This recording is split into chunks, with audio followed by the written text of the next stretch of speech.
Good morning, this Sunday morning. And gonna start right off with saying YouTube, once again, is acting stupid. I just don't understand what is going on. So now they decided to change the screen, like the framework of how it looks on my end. I don't know if it does the same for you guys, but now I used to be able to have my window here and then the chat is over here so that I can see the chat and I can also see to make sure everything is streaming correctly. But nope, they decided to change that layout. So now they've got the screen in the middle of the page with nothing on either side of it. And so now for me to even see what I'm doing, I have to go to the scroll bar down at the bottom and push it over, and it's still only this much of the screen. YouTube, what? You're purposely trying to push people off your channel by making it worse and worse and worse and worse. So anyway, on another note, I'll say this very quickly before we get into Mr. Jean-Francois' new set. I think the last set of his year for 2025. I will say, of course, last night's result for the Buckeyes was not the best, but I was literally serious when I said that if there's any game we're going to lose, this would be the game that I would like to lose, because I feel happy for Indiana to finally pull off a win in their Big Ten. I think the last one was 1945. They actually won it outright. They won it in a tie in 1967, and the last time they beat Ohio State was 1988. So look, give them credit. They did good. His turnaround is great. They are legit. We played like shit, and Ryan Day played like Michigan last year, which ironically the score was just like last year, and it's a missed field goal by a stupid kicker, the same kicker. So it does make me happy because it actually puts Ohio State in in my opinion, an easier bracket to get to the end. The only thing we can hope for is that this same kind of outcome lights a fire under Ryan Day's ass and he stops being a pussy and actually goes for it on 4th and 1 like he normally would instead of kicking a field goal. So maybe this will actually get them kind of back in the mood that they need to be like, hey, we need to dominate again. And then they go through a run again. That would be great. But house money from this time, and this is the only set that we have this week. Monday, I do not have a set schedule because I have my presentation for 4 hours. You can hear my voice is a little bad, but it's coming back rather quickly. I had almost lost it last night because the bar that Joel and I were there it is. Joel and I were watching it in was so fucking loud that I was just yelling and screaming. So I'm surprised I had this much of a voice. So let's do this, and I'm looking forward to seeing what. Jean was very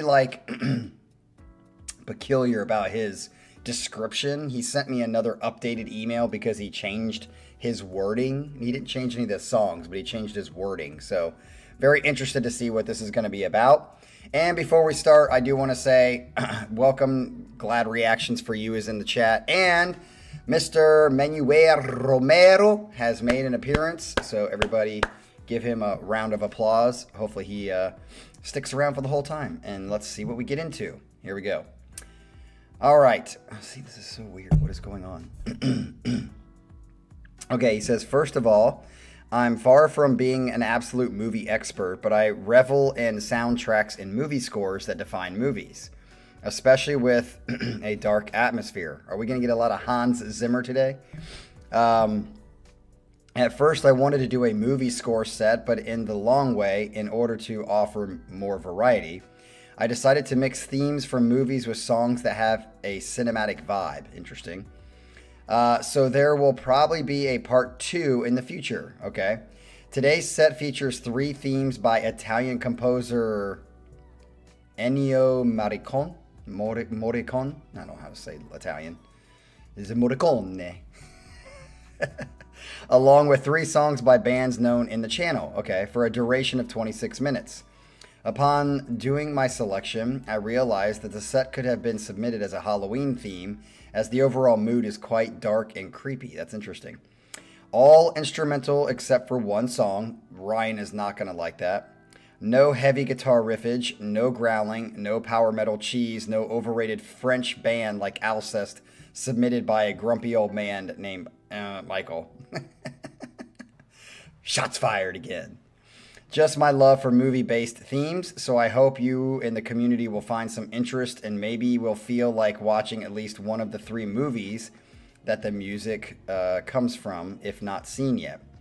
Not meant to have contenders for Casey Kasem's top 40, but who knows? Anyway, at least for two of the movies, it will enhance Mr. Michael H's shameful lack of French culture. Okay, so before we get to number one, I'm going to say this is very interesting and cool idea set, but as far as like obviously music that I would just like listen to and be like, I want to listen to it, I have a whole playlist. It's called Soundtracks Playlist. And it's all the themes like Braveheart, Hans Zimmer, for Interstellar, and other things that he's written. So I have a lot of songs that are in that set, but rarely do I turn that set on and just like listen to movie sets. So yes, you are probably right. None of these songs are going to probably make it on the top 40 unless I get completely surprised. So great. You've got me saying this shit. So this is Ennio Morricone, and it's Pierre sur la ville. La Via? La Via. Pierre sur la Via. Thanks for fucking butchering the French, or whatever that is a famous movie composer best known for his creations and his collaborations with director Sergio Leone in spaghetti western such as The Good, The Bad, and The Ugly. We all know that movie. Or Once Upon a Time in the West. But his creativity reached very diverse types of movies. In this first theme I submit comes from a French movie called Fear on the City, directed by Henri Verneuil, I don't know how to say his name, and released in 1975.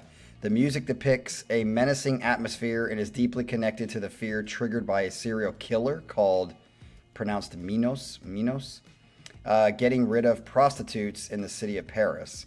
The story follows the investigation by two policemen, one of them played by famous French actor Jean-Paul Belmondo, who saw his career taking off with that movie. Also doing all the stunts. That's interesting. Kind of like a Tom Cruise type. This is a simple, suspenseful, action-based, gripping story, and the movie theme starting the movie puts the spectacular directly into the looming, creepy, urban climate of the movie with just beats and dark piano melody. Thank God I have a voice, because that book that I just read, I certainly would have had a hard time getting through that, Sean. So here we go, song number one. Let's hear what it sounds like. Should I turn it up?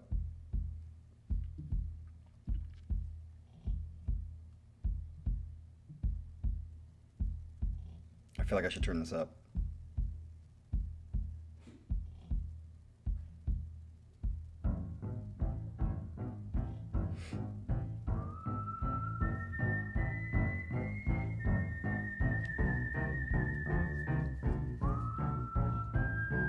Yeah, this could be like a Halloween, but it's got a Western feel to it too.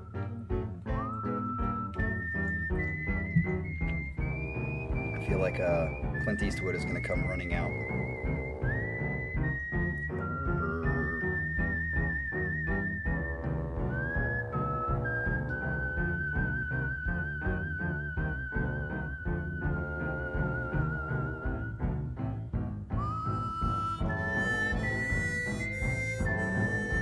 Yes, Ryan, maybe I'm confusing with Scott K.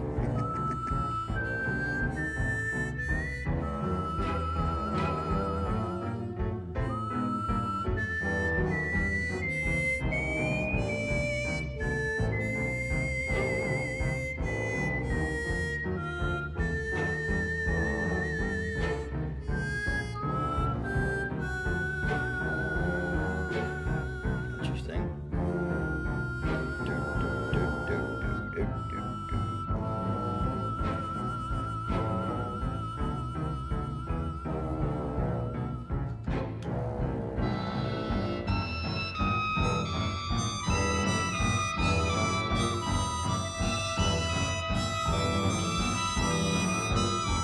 feel like I'm watching Psycho or something too. It's got a very ominous, I'm gonna kill you psychopath feel.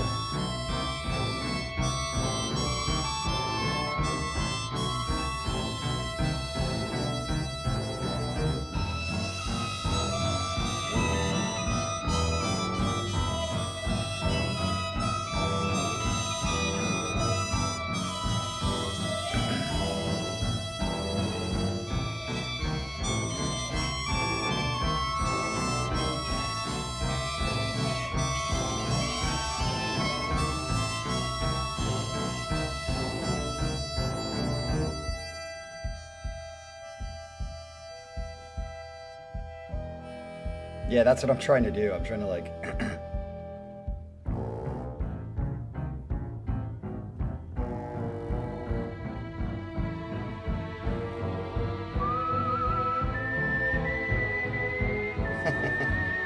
that right there makes it sound a little Western to me.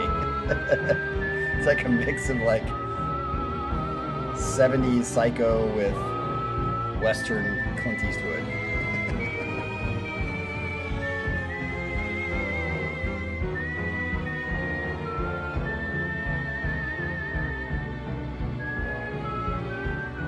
Scott Walker. Who's Scott Walker?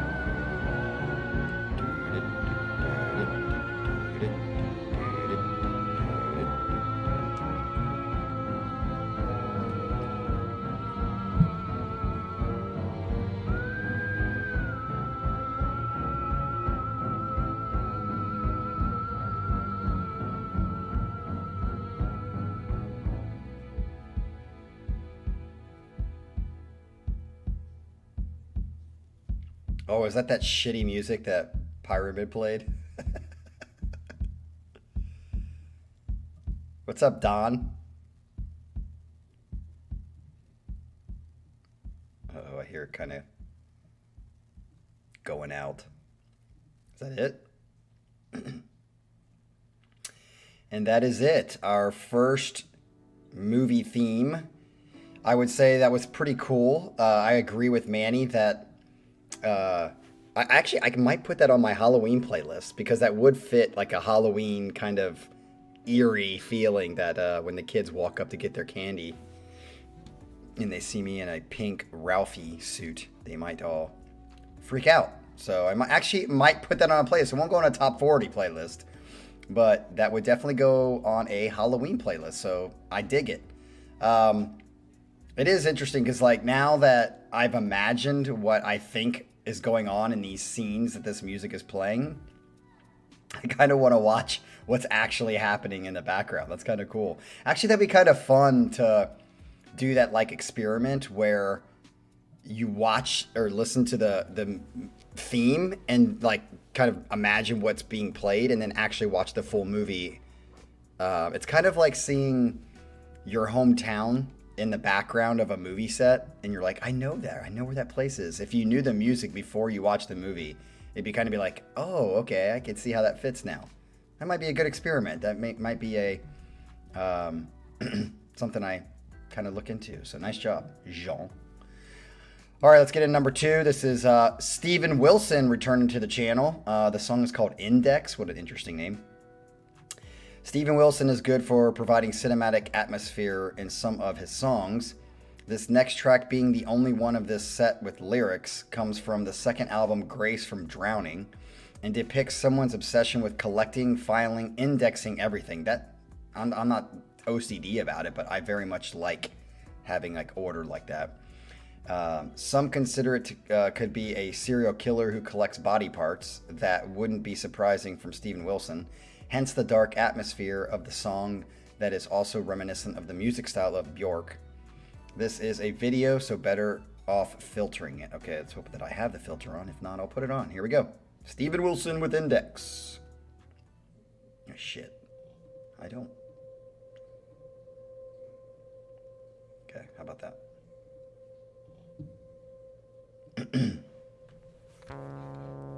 What's up, Gabriel? Good to see you join on channel live. How many people know this Steven Wilson song? I'm sure you Steven Wilson fans do.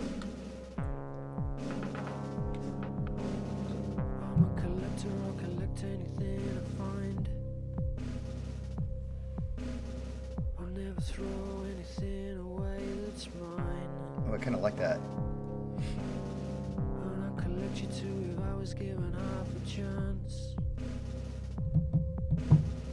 Trap you under the glass and have my autograph. I'll catalog, I preserve, and I index. And file you into my collectible Rolodex. I like the vibe here. I'll keep the rubbish what all the people give away. Does it get louder or should I turn it up? And keep all of the pieces in a metal tray.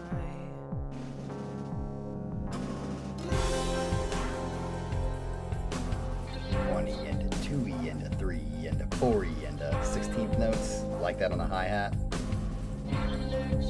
Actually, that sounds like a tambourine. Oh God, look at all these people that are just, wow. Tune, however you say it. Sager. What's up, buddy? I can turn it up? Okay, I'll turn it up. It's not that loud for sure. Dude, what is there like a weird thing today where all the old folks are popping back in? Yeah, I guess he does. I like the things that people seem to always overlook. I kind of dig this feel. I gather up and catalog it in a book I wrote. Gabriel, I didn't mean an age, buddy. There's so much now that I forget. I meant old for the channel, old subs. He really likes these Vox like stuff things on his voice. I think he does it tastefully, so I don't mind it. Yeah, we actually need to hear some more. I'm never gonna say your name right. Some more of your stuff that you've written, buddy. Have you been writing some music lately? Let's throw it on the channel again.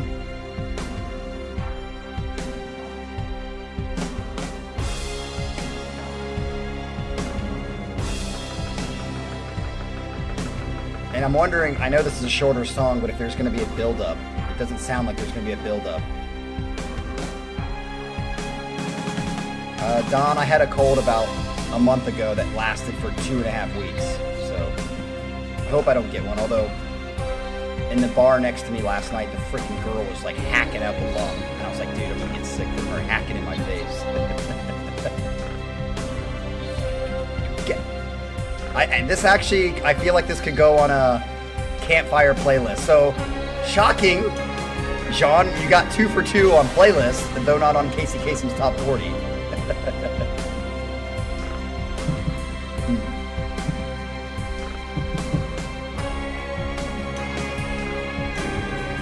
This will definitely go on a campfire playlist.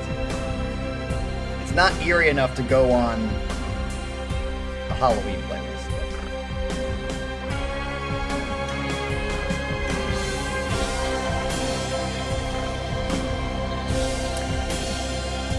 Manuel Romero? No. To me, what goes on a campfire playlist is what is chill, something relaxing, you know, doesn't get too crazy.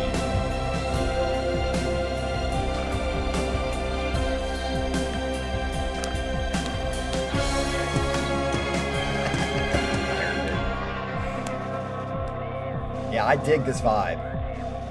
It feels like it's going fast, too. Back to the beginning.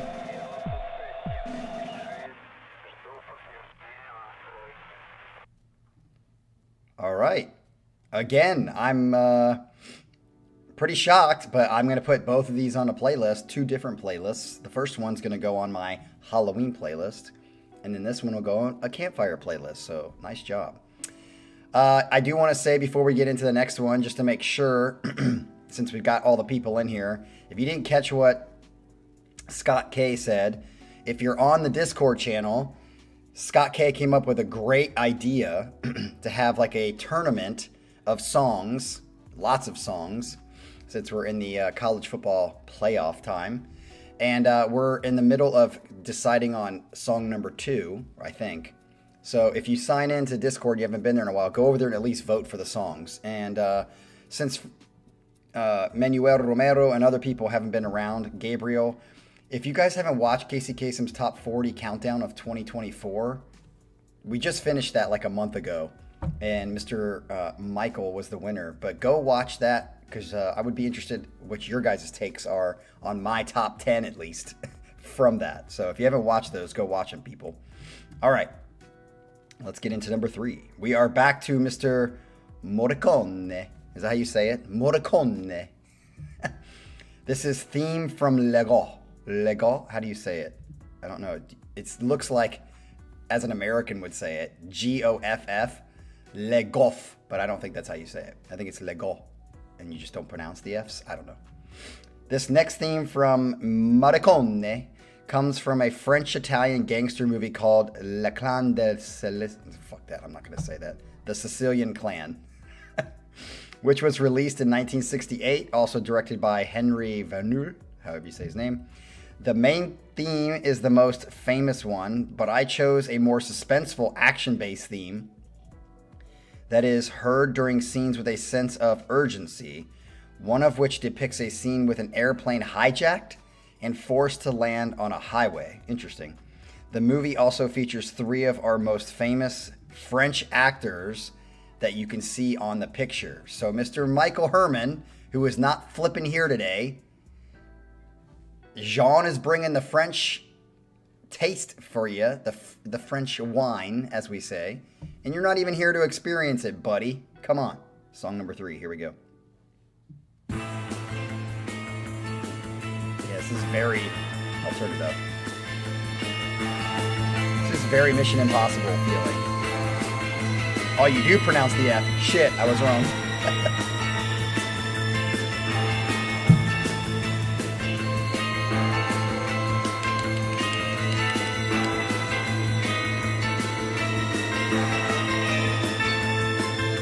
Yeah, this feels very Inspector Gadget and shit.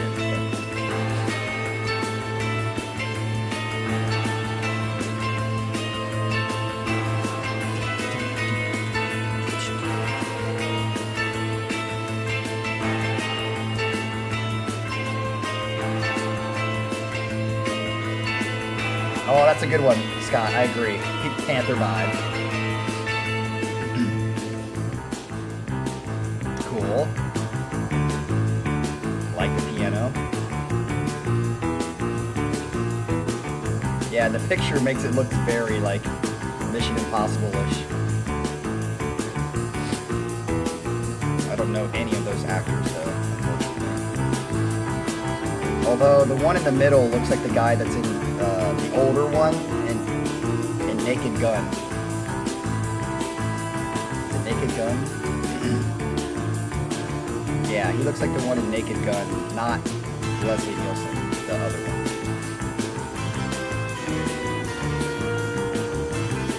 I do have a hard time. You said this is like them landing a plane on a highway? That doesn't feel like... This theme doesn't feel like it matches that kind of scene to me.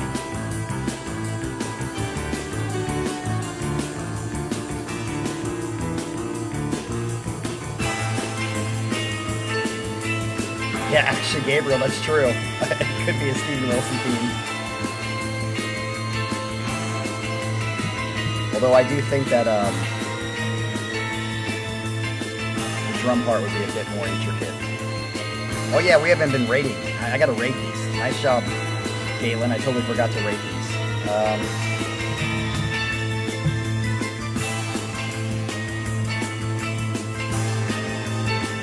I actually like the first theme better than this one. So I'm gonna go with 213. Yeah, Marco Miniman.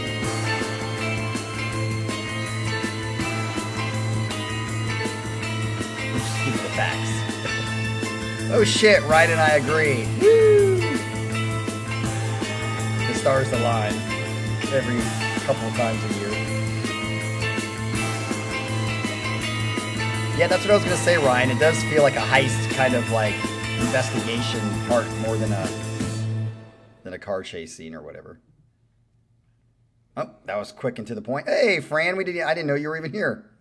Welcome, Fran. 213, 213, 213, 213. Holy shit, we've got like 5 people that are all agreeing. Very unusual. I love it. That's what I love about the channel. All right, so we are halfway through the set, and yeah, I'm digging it so far. Like, this is a nice kind of break, chill, and surprisingly, I'm finding some of these very interesting. I would definitely put the first theme on a playlist. I don't think this would go on a playlist unless I was using it as a backing track for something that I was editing. All right. Uh-oh. We're going to have some people that are happy here.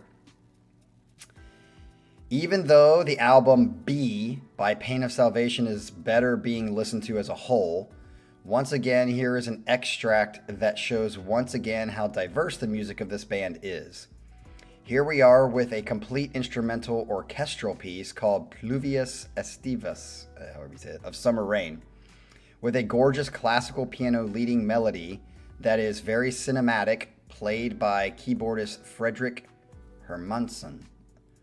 So this is Pain of Salvation, Pluvius Estivus, I think is how you say it. It's 5 minutes long. I'll be very interested if I like this song. Again, Pain of Salvation is on a huge run of songs that I really like. Linoleum was surprisingly one of my favorite songs by them, and fucking took 6 fucking years to get on the channel. Not 6 years, 6 fucking years to get on the channel. So we'll see how this one lands. All right, number 4, here we go. I think my dogs are fighting.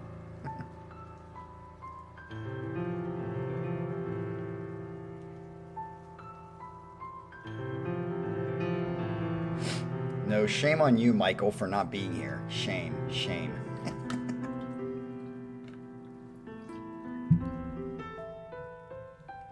Okay, so we know Fran is salivating at the mouth because anything Pain of Salvation does is gold. Oh, Gabriel likes the song too.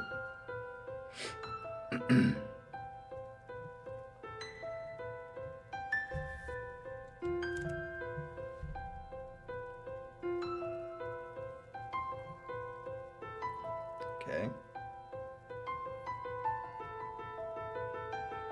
Cool. Who's playing the piano? Shit, everybody's already voting. Let's see if I agree. Represents rain. Cool.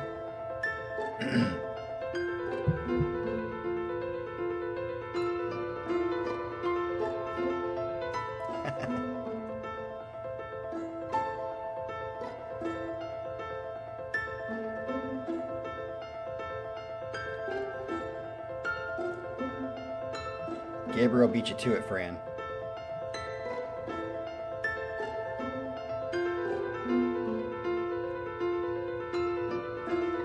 Oh, my bad. I already forgot what you said.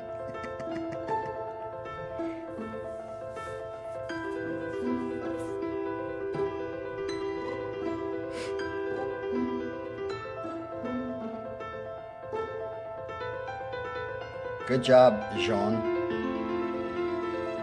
You successfully got Pyramid to stop talking. He's disappeared.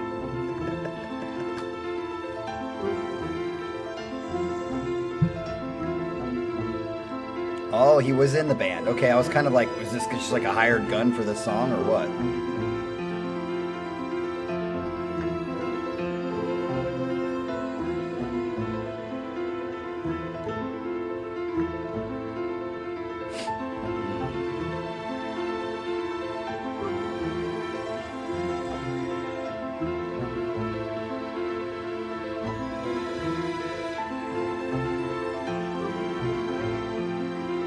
Is it Frederick? Is that how you say it? Frederick? Or is it Frederick? Frederick?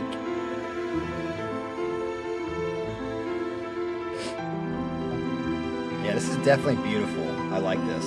This will probably go on a playlist.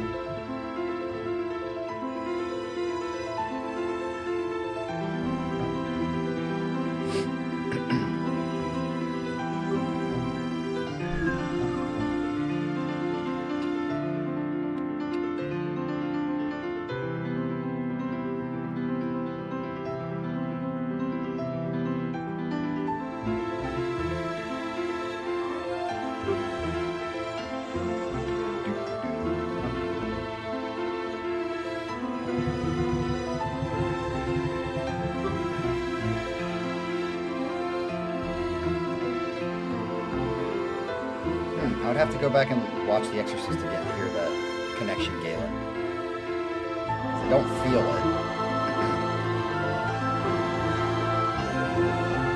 I like that.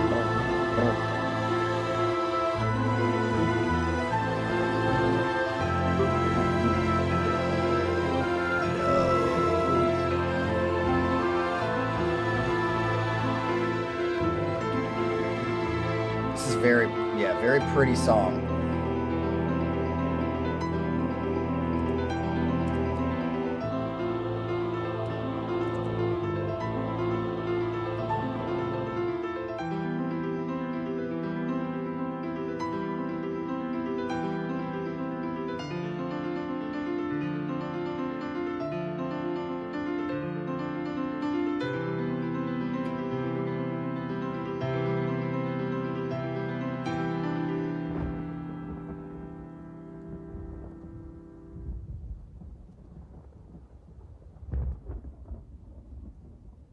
Is that it?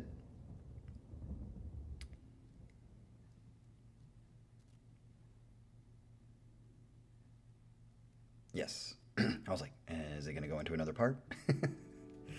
I think I'm going to upset the apple cart. I'm going to put that second. Very beautiful song. Really dug the feel of it. That will also go on a playlist. But I didn't like it as much as the Steven Wilson song. Something about the Steven Wilson song had like a cool vibe, cooler vibe, and maybe it'll change when I listen to him again. But for today, on a first listen, I felt the vibe in the Steven Wilson song a little bit more. Kind of dug that. So, good song. So far, 4 of these songs are going on some form of a playlist, so that's pretty cool. Yeah. Maybe it was, but I do think that's pretty. I think the fact that it's representing rain is pretty cool because it does definitely get that vibe. All right, let's keep it moving. We are back to Mr. Morricone. I don't know. This is Humanity Part 1. Remembering the beating in the first track. The beating or the beat? I didn't remember someone getting beat. Remember the beating in the first track? No, I remember the beat in the first track. In 1982, horror specialized director John Carpenter made the movie The Thing. Oh, wow. An all-time favorite to me. The score by Morricone was only partially used by Carpenter as there seemed to be a disagreement between the two artists. Interesting. But the main theme that was used literally defines the movie by itself, perfectly encapsulating the creepy threat and feeling of paranoia. I chose to submit the edited version as the second part of the long version does not appear in the movie. Interesting. Ironically, the score unjustifiably won a Golden Raspberry Award at the time, and much later on in 2016, director Quentin Tarantino, who is a fan of John Carpenter, selected unused tracks from The Thing in his film The Hateful Eight. Wow, totally cool. Like, that's behind the scenes stuff. And Morricone won an Oscar for it. I will never be able to express how I love The Thing, that has become a cult classic despite bombing at the time. And it is certainly in part due to the soundtrack. Interesting. So let's get into it. Song number 5. Do I need to turn this up too?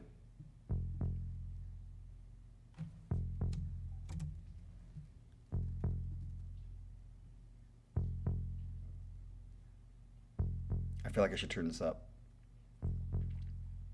Okay.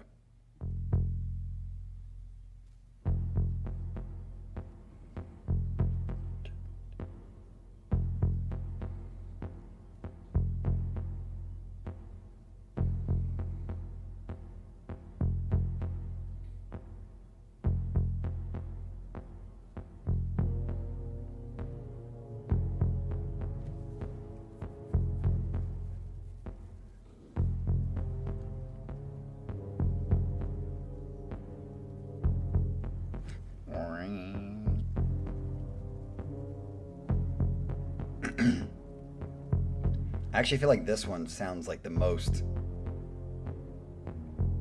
threatening or ominous of the other soundtracks.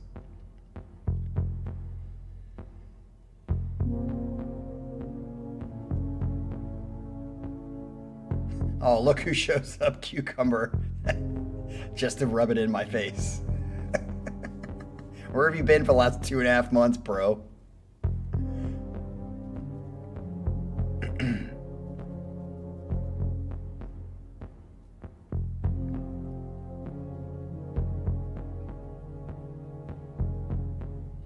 So Don, do you? I saw this movie I think a long time ago.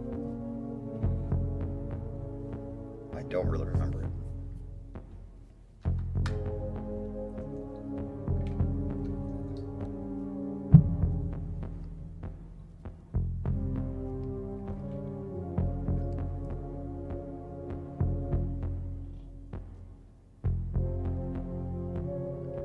Yeah, I probably should watch it again.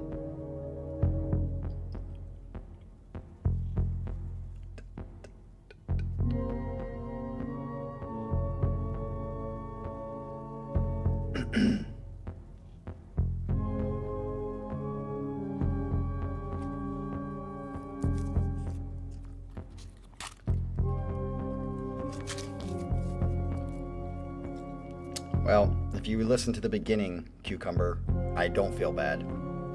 It's a good loss. And one that's probably needed for the rest of the tournament. As we hear the dun dun dun.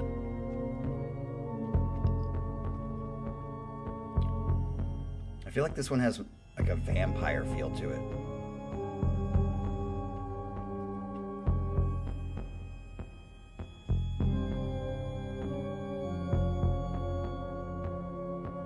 Super Troopers, haven't seen that one.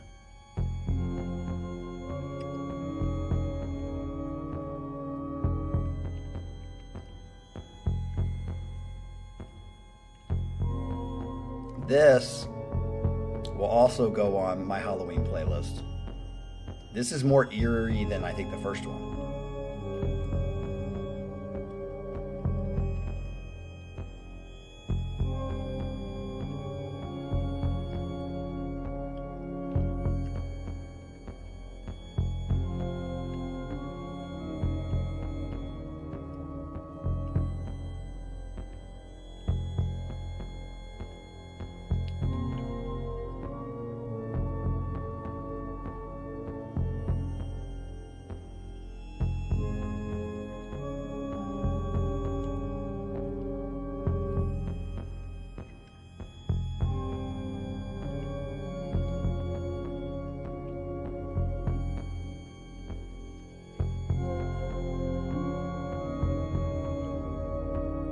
That's interesting, Manuel Romero,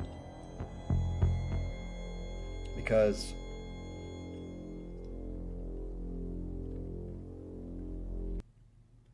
oh, that ended quickly. Where to rate that? I mean, it's just hard because I feel like that was, I'm trying to think of,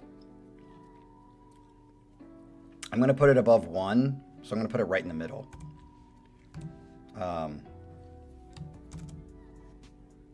Yeah, it seems like everybody else is put in the middle or 2. Just, didn't change all that much, but I like the eerie feeling of it. I thought the eerie feeling is good. Now, Manuel Romero, when you say that the thing is something that doesn't really explain it, it's very abstract and makes you have to kind of think about it on your own, that kind of stuff makes me not want to watch a movie. I'm not really into... Like what was the movie? Shit, I can't think of it. The name of it, with Robin Williams and like What Dreams May Come. What is it? What Dreams May Come? Is that the name of it? Like, yeah, I just hate. I don't mind ambiguity. I just don't like ambiguity as the capital A, as like the point. Like, let's throw fucking paint on a canvas and call it art. Like, that kind of ambiguity I think is stupid. I think it's dumb. It's like the only point it makes is that it's not like everything else. But when it happens a lot, it's like everything else because people just do shit because they don't want to be unlike everybody or be unlike everybody else. Yeah, What Dreams May Come. Thank you. That movie, I was just like, this is so dumb. And everyone's like, oh, this is a masterpiece. And I'm like, I don't get it. I'm like, I think it's dumb. I really didn't get into, and now I have to watch it again, but Spotless Sunshine or something like that with Jim Carrey. Eternal Sunshine and the Spotless Mind, I think is what it's called. I didn't get into that one either. Like, I was just like, yeah, okay. Like, I felt like whenever it's too abstract for me, I just don't get into it. And so if The Thing is that kind of thing, no pun intended, I probably wouldn't like it if I have to rewatch it to gain some meaning that I'm putting into it. But maybe I will watch it anyway. All right, so we come to our last song of the day. We're at 46 minutes. So, oh shit, this was unexpected turn of events. Let's end the set with a band that I also find cinematic in their musical approach, which is Earthside. Fuck yeah, man. I don't even know if I know this song by Earthside. But What If We're Wrong is the name of the song. Ooh, that rhymed. This is the instrumental intro song from their second album with a chord progression that I truly appreciate as a potential soundtrack. I also found it suited after the score from The Thing because the title, But What If We're Wrong About Him, is a famous quote from the movie. Okay, I don't know that connection, but depicting one of the many paranoia moments. Thanks for listening. Hope you will have enjoyed this conceptual selection of mine. Although lacking the cinematic experience that a band such as Alcest could have provided on behalf of my twin flame, my beloved flamme jumelle, Michael Shameless Man. Love it when you guys are going back and forth in jest. How fun. I'm really excited to hear this. This is 4 minutes and 32 seconds, which is that's kind of short for an Earthside song. But What If I Were Wrong? So it's just an instrumental, so we don't have like, you know, Daniel Tompkins singing or anything like that. But let's hear this. I'm excited.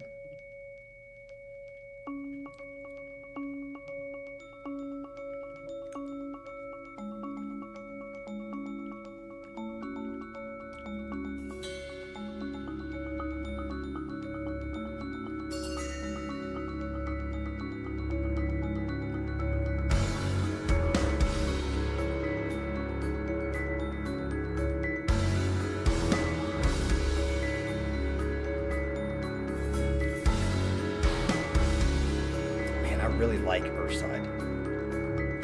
Just need to get a freaking singer full time. That's good. I love their drummer.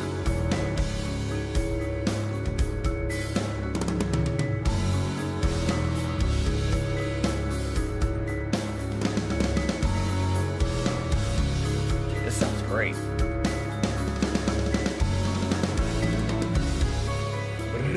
I love that. This is fucking fantastic.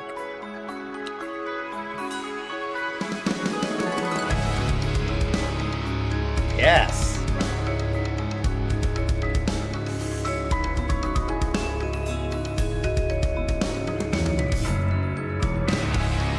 I fucking love Earthside.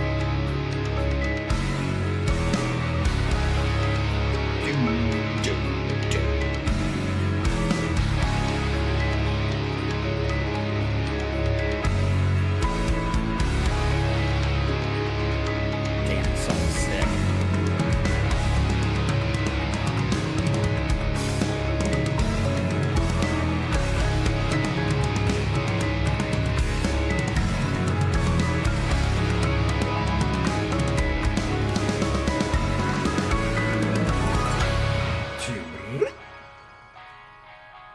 Nice transition there. Beautiful fucking transition.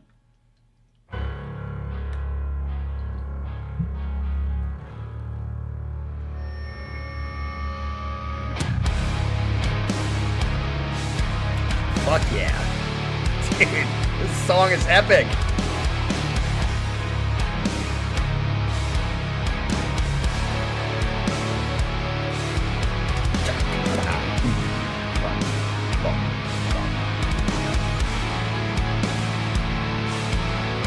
Scott K, how can you not fucking dig this song? This is the best song of today.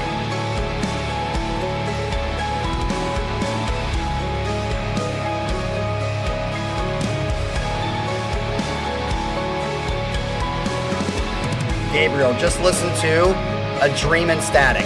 Fucking best song, man.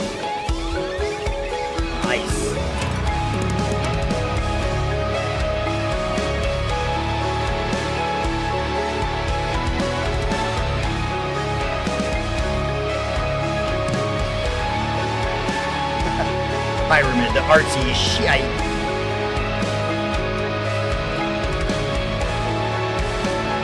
Dude, this song is fucking sick to me. Love the build here.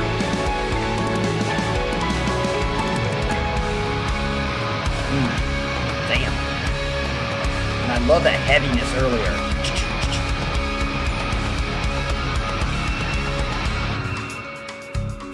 Oh, yeah.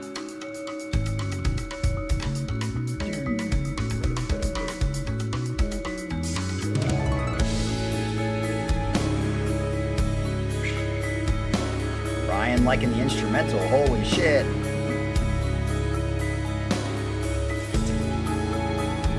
I really like this drummer. I think he's very tight, clean.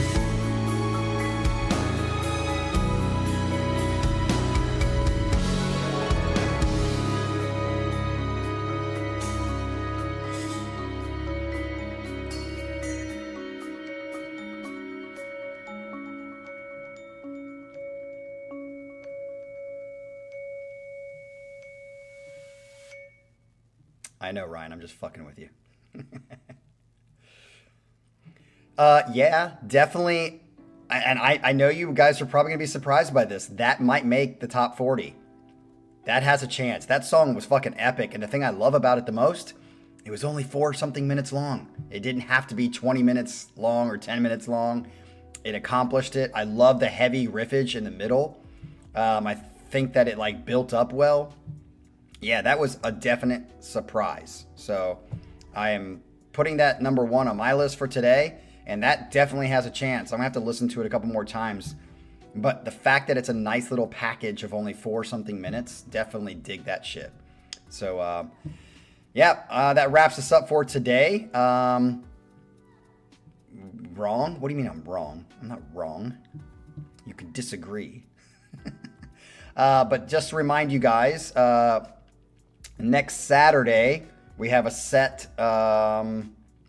who is it? It is a hodgepodge next Saturday. So I think everybody's turned in their songs, right? Yes, they have. So we have Para, Pyramid, Scott K, Adrian, Jean, and Kelly coming next Saturday for a hodgepodge to see what they got. Gabriel and Tune, if you're around, throw in a song here and there every once in a while. Come around. It's nice to have you guys. And same with Manuel Romero. Get your ass here more often, buddy. All right, so we do have one next Saturday, and then we have another one Saturday after that and Sunday. So, all right, have a great Sunday. Hopefully it's wonderful where you are and you get good rest on this day before work begins again. See you later. Let's turn it off.